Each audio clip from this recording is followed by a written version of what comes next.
ஏர் brush பற்றி ஒரு video போடுங்கன்னு எல்லாருமே கேட்டிருந்தீங்க. ஸோ உங்களுக்காக இந்த வீடியோ நான் ஷேர் பண்ணுறேன். ஸோ ஏர் பிரஷ் வந்துட்டு இப்போ போர்ட்டபுளாகவும் வருது. ஸோ போர்ட்டபிள் கம்ப்ரெசர் இது. நம்ம வந்து யூஎஸ்பி கேபிள் கொடுத்துருப்பாங்க. இதை சார்ஜ் போட்டு நம்ம யூஸ் பண்ணிக்கலாம்.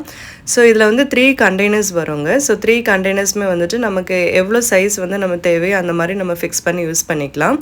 ஸோ ஏர் பிரஷ் பார்த்திங்கன்னா நிறைய ஃபீல்டில் வந்துட்டு யூஸ் பண்ணிகிட்ருக்காங்க. பியூட்டி பார்லரில் யூஸ் பண்ணுவாங்க, அண்ட் டெம்பரரி டேட்டோஸ் போடுறதுக்கு ஏர் பிரஷ் யூஸ் பண்ணுறாங்க, அண்ட் பெயிண்டிங்ஸுக்குமே யூஸ் பண்ணுறாங்க. ஸோ இது வந்துட்டு நம்ம கேக்லேயுமே வந்துட்டு யூஸ் பண்ணலாம்.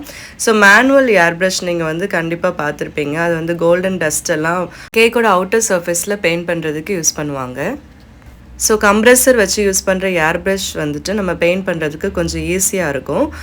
ஸோ இதில் வந்து டிஃப்ரெண்ட் கலர்ஸ் ஏதாவது யூஸ் பண்ணுவீங்களா? ஏர் பிரஷ்க்குன்னு தனியாக கலர்ஸ் இருக்கான்னு கேட்டிருந்தாங்க. ஸோ அப்படி எதுவுமே இல்லை. நம்ம நார்மல் க்ரீமுக்கு யூஸ் பண்ணுற கலர்ஸ் தான் இதுக்கும் யூஸ் பண்ணுறேன். ஜெல் ஃபுட் கலர் தான். ஸோ நார்மலாக விப்டு க்ரீம் கேக்ஸில் வந்துட்டு பிரைட்டர் பிளாக்கோ பிரைட் ரெட் கலரோ கொண்டு வரணுன்னா நம்ம வந்து நிறைய கலர்ஸ் யூஸ் பண்ணுவோம். இல்லைனா வந்துட்டு பைப்பிங் பேக்கில் வந்துட்டு ஓரங்களில் நிறைய ரெட் கலர் யூஸ் பண்ணிவிட்டு அந்த மாதிரி பைப் பண்ணுவோம். ஸோ அதை வந்து அவாய்ட் பண்ணுறதுக்கு வந்து இந்த ஏர் பிரஷ் வந்து ரொம்பவே ஹெல்ப்ஃபுல்லாக இருக்கும். ஸோ 1 or 2 ட்ராப்ஸ் ஆட் பண்ணிவிட்டு மீதி வந்துட்டு நார்மலாக வாட்டர் வந்து ஆட் பண்ணி மிக்ஸ் பண்ணிக்கோங்க. ஸோ நம்ம வாட்டர் வந்து ஜாஸ்தியாக ஆட் பண்ணுறோமே, அதோட பிரைட்னஸ் குறையுமான்னு நீங்கள் கேட்டிங்கன்னா கண்டிப்பாக குறையாது. ஸோ இதுதான் இதோட ப்ளஸ் பாயிண்ட்டுன்னு நான் நினைக்கிறேன். ஸோ இந்த மாதிரி மிக்ஸ் பண்ணிவிட்டு நம்ம வந்து அழகாக பெயிண்ட் பண்ணி பார்க்கலாம்.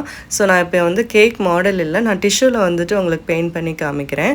ஸோ பிரைட்டரான டார்க் பிளாக் கலர் வந்துட்டு நமக்கு கிடைக்கும்.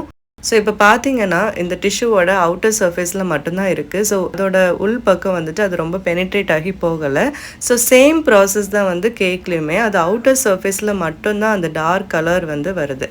ஸோ நான் 2 இயர்ஸாக வந்துட்டு நான் வந்து ஏர் பிரஷ் சிஸ்டம் யூஸ் பண்ணிகிட்ருக்கேன் கேக் பெயிண்ட் பண்ணுறதுக்கு. ஸோ எந்த ஒரு நெகட்டிவ் கமெண்ட்ஸோ நெகட்டிவ் ரிவ்யூஸோ வந்துட்டு வந்ததில்லை. ஸோ பிட்டர் டேஸ்ட் வருமானு நிறைய பேர் கேட்டிருந்தீங்க. பட் நிறைய கலர்ஸ் ஆட் பண்ண தான் அந்த பிட்டர் டேஸ்ட் வந்து க்ரீமில் வந்து கிடைக்கும்.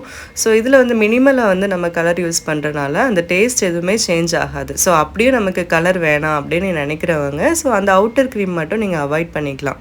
ஸோ ஒவ்வொரு யூஸ்க்கு அப்புறமும் ஏர் பிரஷ் வந்துட்டு நீங்கள் நார்மலான வாட்டர் வச்சு நல்லா க்ளீன் பண்ணிக்கணும். இல்லைனா வந்து நம்ம யூஸ் பண்ணுற கலர்ஸ் வந்து அந்த இன்னர் பைப்ஸில் வந்து டெபாசிட் ஆயிரும்.